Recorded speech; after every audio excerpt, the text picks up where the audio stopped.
before anything na matouch kay baby is malinis na malinis. Kasi kung dito ko siya ilalagay, this is considered as the tabako, diba? So, syempre, dapat mag-ipaparabaw ko yung planeta. So, mas maganda na lang meron na talaga ganito, before that. Okay, sa inyo wala eh, diba?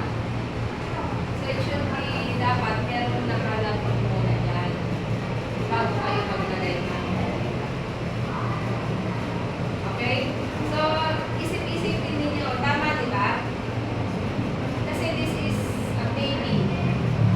Hindi siya yung one. Hindi lang siya basta manikit. Siyempre ako naman panganay, alangan naman sa lababo na rin na yung planeta niya. Okay? So, mas maganda, meron na siya nakalapat dyan na before na party. Para sa ano din ang baby yan.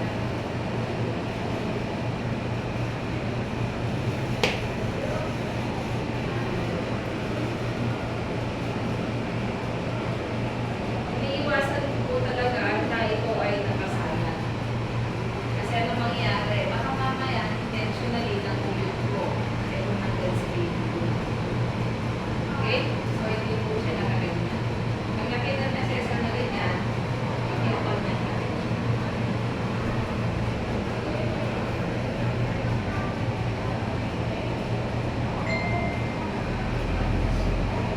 Then ito po, hindi po siya naka-fold. Kagaya ng practice niya na naka-fold on one side. Okay? It should be properly placed.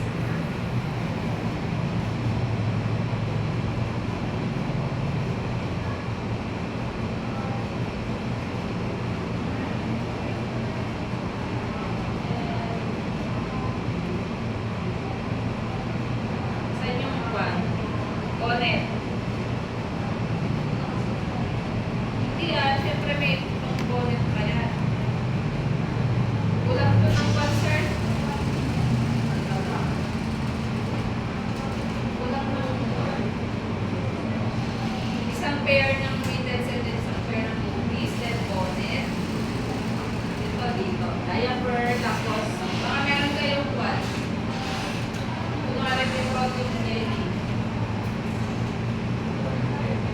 Kunwari lang. Ito na kunwari may protein jelly.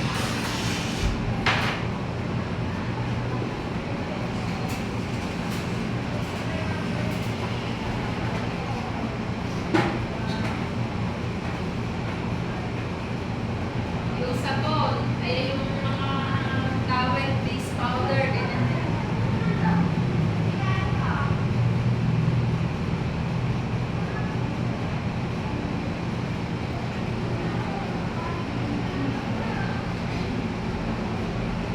Ikupan ko lang yung bed batting nyo. I-infant batting, ha? Para lang ma-refresh. Kasi kailangan nyo talagang mas tutupan ito din. Okay, so dapat nga straight yan. Kaya lang, since hindi ka siya, ginawa ko na lang, since ito ay maging mapapasa sa baby, nawalay na lang siya. Then dito yung second towel natin. This is the first, second, and then third. Naglalagay pa nga ako ng towel dito. Sa mga demo ko doon sa kasi ang tinatawag natin sa the first towel, second towel, and the third. Yung mga powder pa.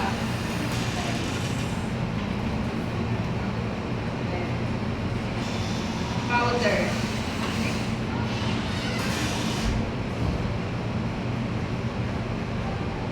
Cotton balls, cotton buds. Ito kunwari yung ano na lang, boss.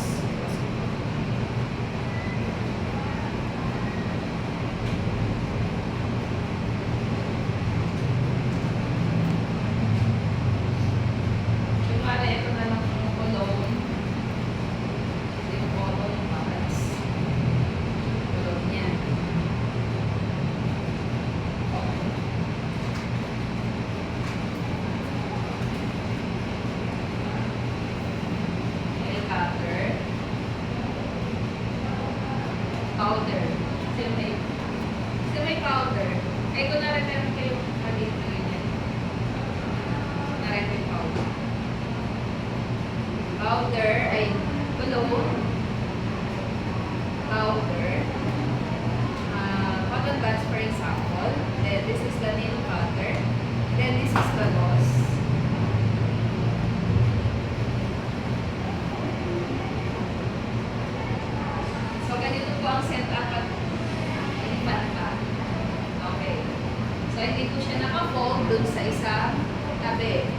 should be nakalapat na para pag-bring the dog over and from head to toe.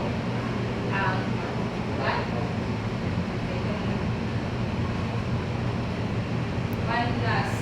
Then wala na po last.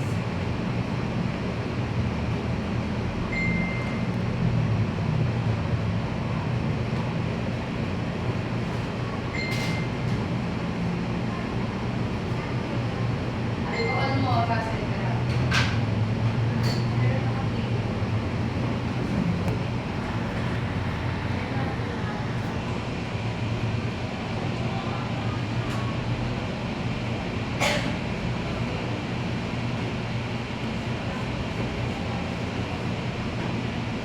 okay, let's start with the infant bathing. So, first, yung tubig. Clean water or asahi, clean. Okay, first of all, this is infant bathing. Ito yung setup ng infant bathing. Okay. So, pagka kayo, meron na, sabihin ko pala sa inyo you have to, not memorize naman, you have to analyze, then familiarize yung regarding sa mga how to, kung paano i-execute ang mga demos. Because one of my student ang DepEd, pina-memorize sa kanya ang infant bathing. Pina-memorize sa kanya ang infant bathing. And then, CPR, and then, diba? Kaya kailangan, hindi niya man yun memorize na basta memorize yung ano yung pagkakasunod sumagawin. Okay. So, this is infant bathing. So, project number 1. This is the first demo of project number 1. First, you have to prepare all the materials needed. Okay, so you have to identify, diba? This is the bathtub. And this is pail of water, 2 basins, the rubber mat, yung baby soap, then cotton balls, alcohol, then thermometer, 3 towelettes, and then on the second base, and the second towel, you have the towel, and then the diaper, the cotton balls, the water, and then the petroleum jelly. Then on the third towel, you have the franela with complete accessories of the baby. Then we have the cologne, powder, nail cutter, cotton buds, and then the gauze na kailangan na gagamitin natin para sa kanyang pack. And then sa cups. And then this is the pail. Then syempre meron tayong hamper and then the trash bin. Kailangan ito po, huwag niyo po kakalimutan ito. Kasi kung wala po ito, pwede niyo pinabagsak. Okay? So this is very important. The hamper and then the trash bin. Okay. So first, nag-gather na natin yung materials. Identify na rin natin yung mga materials. Bakit ko kailangan sabihin sa inyo? For you to know what are those in towel 1, towel 2, and towel 3. Because in the accessory, will tell you what are you going on. Ano makikita mo the first towel? Siyempre, at least mag-ano ka na nandun yung diba? Kasi may mga ganong instances po ang mga accessor. The accessor will ask you anything under the sun. Ibig sabihin, lahat ng pinag-aaralan natin or lahat na nakapaloob doon sa CBNM ngayon, pwede nilang tanungin. Hindi po pare-pareho ang tinatanong ng mga assessor sa mga reviews. Anything under the sun will ask. Kaya nire-ready po actually yung mga estudyante ko for all the medical terms. Okay? So sabi sa akin nung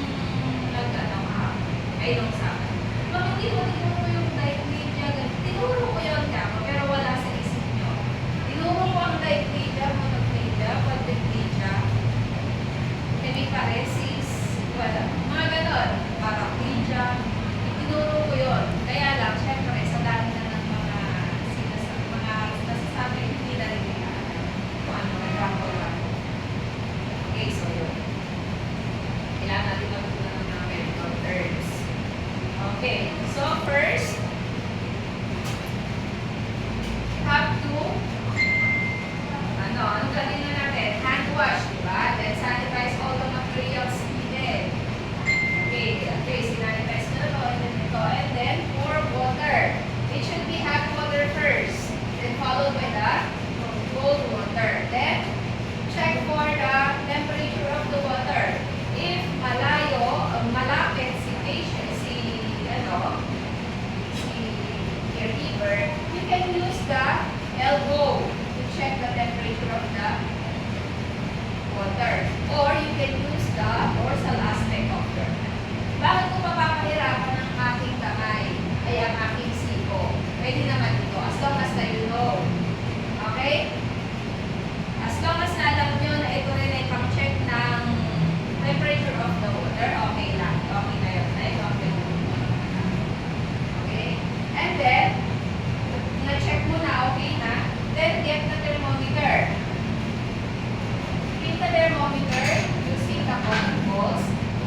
will be the dirtiest part kasi hawak ko.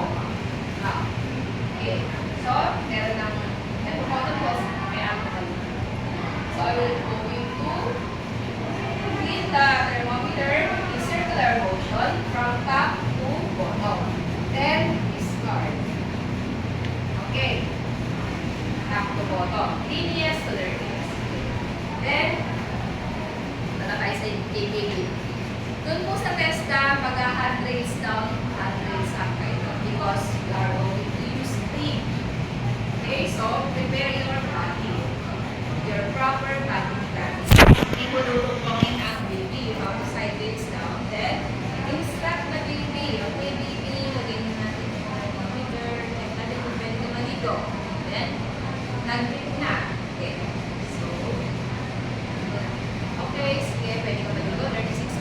Then, side raise up. Kasi iwanan mo si baby. Okay, side raise up. Hindi mo siya iwanan dito. Prevent contamination. Okay? So, get the cotton balls and alcohol. Ito na po ang marumi kasi natouch siya kay baby. So, this will be the cleanest part na. Okay? From cleanest to dirtiest. Then, this part. Then, itapon na.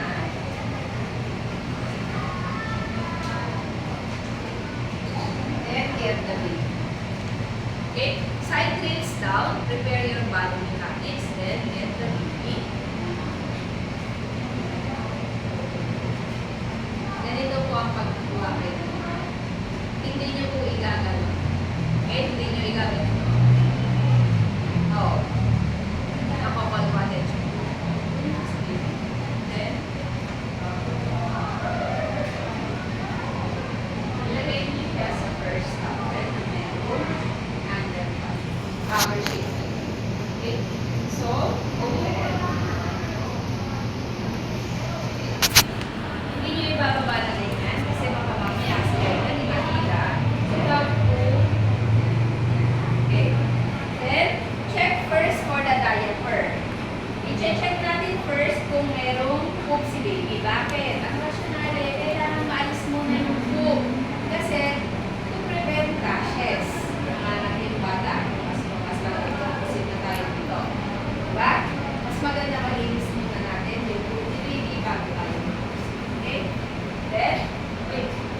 Check the diaper. Okay, walang poop. Pag walang poop, we start with top to bottom. Okay? Okay.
belly, sa growing parts, may sigit, and then sa may baba ng kanyang breast, and then put the diet.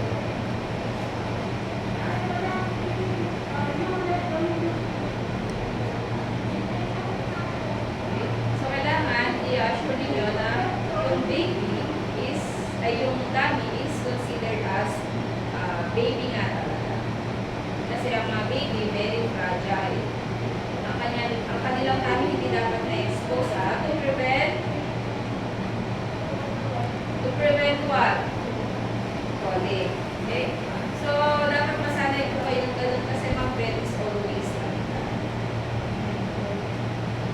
That's why I'm practicing you na nagsasalita. Kasi sa pagsasalita nyo, basta makita ni Mag-Ben na you are talking, then you are executing well, hindi niya kayo tatanggapin. Then you will confident cases. Napaka-confident cases sa inyo. Gusto niyo. Then, okay, nabilisan ko na siya. Ay, nalagay ko na siya ng diaper. It should be in the second towel. Okay? Because, kung dito tayo maglalagay ng diaper, kahit kung hindi siya, okay lang, walang mababasa.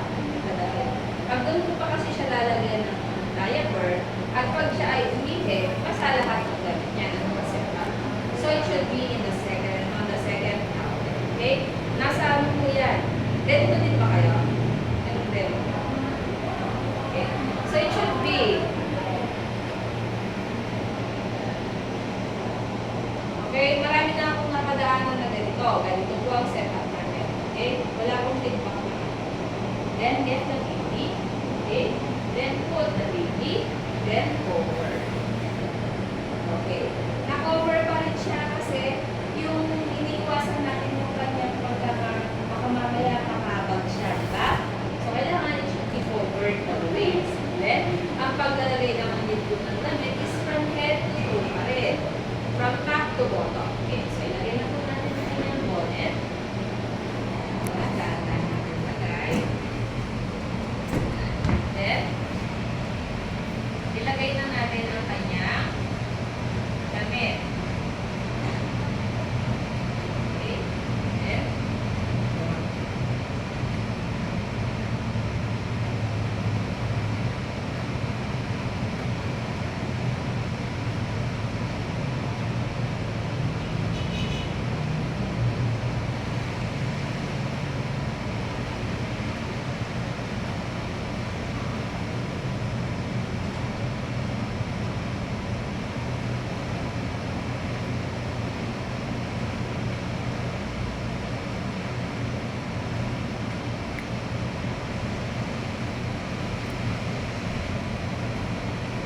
then, put the depends.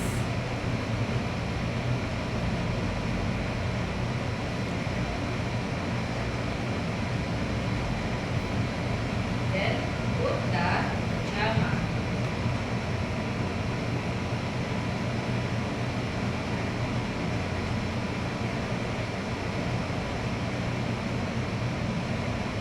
So, kailangan matandaan para hindi siya.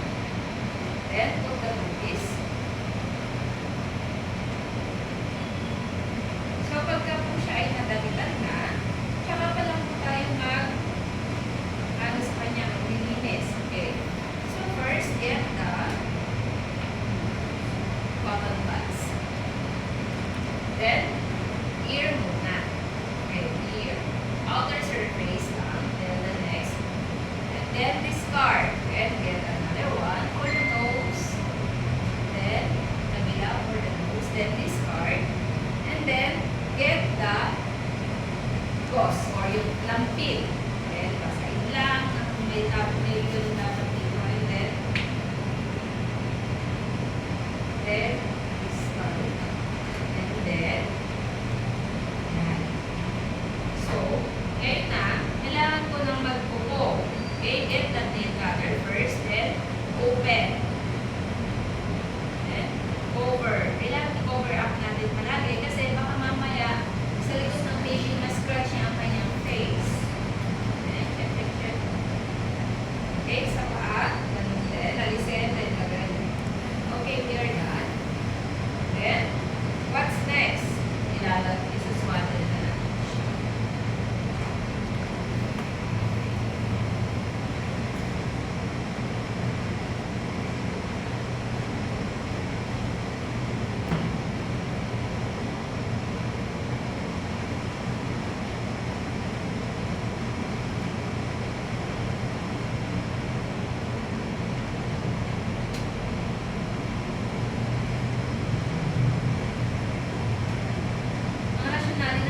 kailangan natin iswaddle para si baby, feeling niya kapag pa rin siya ni mami.